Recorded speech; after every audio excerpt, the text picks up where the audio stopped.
নমস্কার সকলকে। তো আজকে চলে এসেছি রানাঘাটের ছোট্ট শিশু অস্মিতা দাসের বাড়িতে। তো গতকাল আমার অনুষ্ঠান ছিল রানাঘাট দিঘির পাড়, যেটা আমাদের কুমার ষাটপুর সূর্যসংঘ ক্লাবে। তো সেখানে আমি বলেছিলাম, অস্মিতার জন্য প্রচার করেছিলাম এবং সেই প্রচার শুনে আমার যারা শ্রোতারা রয়েছেন তারা অনেকেই এগিয়ে এসেছিলেন এবং বিশেষ করে আমাদের রাজীব সাউন্ড যিনি দাদা রয়েছেন উনিও 500 টাকা দিয়েছেন এবং সকল শ্রোতারা এগিয়ে এসছেন। তো সেই টাকাগুলো আমি তুলে দিতে এসেছি।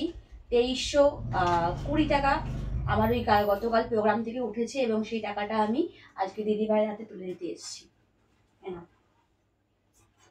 আর সকলকে অসংখ্য ধন্যবাদ এইভাবে সহযোগিতার হাত বাড়িয়ে দেওয়ার জন্য।